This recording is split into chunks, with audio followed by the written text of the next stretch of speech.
அஸ்ஸலாமு அலைக்கும். ப்ரான் பிரியாணி பண்ணலாமா? செம்ம டேஸ்ட்டாக பண்ணலாங்க. பண்ணி பாருங்கள், சூப்பராக இருக்கும். கொஞ்சம் கூட குலையாமல் நல்லா உதிரி உதிரியாக டேஸ்ட்டுக்கு இன்னும் 2 ஸ்பூன் நெய்யும் சேர்த்து மிக்ஸ் பண்ணி சாப்பிட்டு பாருங்கள், அட்டகாசமாக இருக்கும். வாங்க எப்படி செய்யுதுன்னு பார்க்கலாம். ஒரு மிக்ஸி ஜாரில் 3 பச்சை மிளகா எடுக்கிறேன், ஒரு கைப்பிடி புதினா, ஒரு கைப்பிடி மல்லிக்கீரை, 2 ஸ்பூன் தயிர் சேர்த்து நல்லா ஃபைன் பேஸ்ட்டாக அரைச்சி அது ஒரு சைடில் இருக்கட்டும்.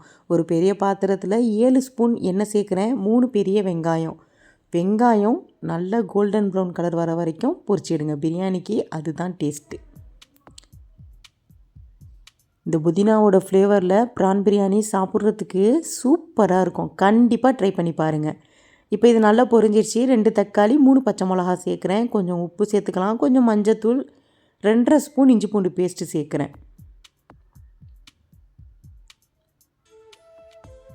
இந்த மாதிரி வீடியோக்கு என்னோடய சேனலை மறக்காமல் சப்ஸ்கிரைப் பண்ணுங்கள்.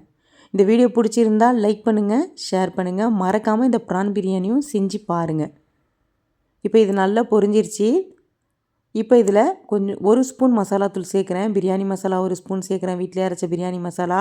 நல்லா மிக்ஸ் பண்ணிவிட்டு ஒரு 2-3 நிமிஷம் அதிலே கொஞ்சம் நல்லா அது பொரியட்டும். இப்போ க்ளீன் பண்ணி வச்சுக்கிற ப்ரானை இதில் சேர்த்துடலாம். அதையும் சேர்த்துட்டு ஒரு 2 நிமிஷம் அதை கொஞ்சம் நல்லா பொரிஞ்சதும் நம்ம அரைச்சி வச்சுக்கிற புதினா பேஸ்ட்டை இப்போ இதில் சேர்த்துடலாம். இந்த பிரியாணிக்கு இந்த புதினாவோட ஃப்ளேவர் தான் சூப்பராக இருக்கும். அதுவும் இந்த ப்ரான் பிரியாணிக்கு இதே மாதிரி செஞ்சு பாருங்கள், சூப்பராக இருக்கும் ப்ரான் பிரியாணி. மிக்ஸி ஜாரம் தண்ணி அலசி கொஞ்சம் சேர்த்துடலாம். இது ஒரு 10 நிமிஷம் சிம் ஃப்ளேமில் நல்லா கொதிக்கட்டும். இப்போ திறந்து பாருங்கள், செம்ம வாசம் அடிக்கும். இப்போ ரைஸ்குள்ளே தண்ணியை அதில் சேர்த்துடலாம். தண்ணி நல்லா கொதித்த பிறகு நம்ம அரிசியை அதில் சேர்த்துக்கலாம். உப்பு செக் பண்ணிங்க. இப்போ ரைஸையும் கொட்டியாச்சு. நல்லா ஹை ஃப்ளேமில் நல்லா கொதித்ததும் தண்ணி வற்றினதும் ஒரு 10 நிமிஷம் தம்மில் போட்டு எடுங்க. சூப்பராக ரெடி ஆகிடும் நம்மளோட ப்ரான் பிரியாணி. பசங்களும் விரும்பி சாப்பிடுவாங்க. கண்டிப்பாக ட்ரை பண்ணி பாருங்கள். கொஞ்சம் கூட குலையாமல் நல்லா சூப்பராக ரெடி ஆகிடுச்சு. கடைசியாக 2 ஸ்பூன் நெய்யும் சேர்த்து நல்லா மிக்ஸ் பண்ணி இறக்குங்க.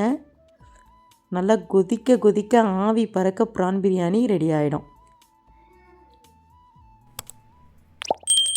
இந்த வீடியோ பிடிச்சிருந்தால் லைக் பண்ணுங்கள், ஷேர் பண்ணுங்கள். அஸ்ஸலாமு அலைக்கும்.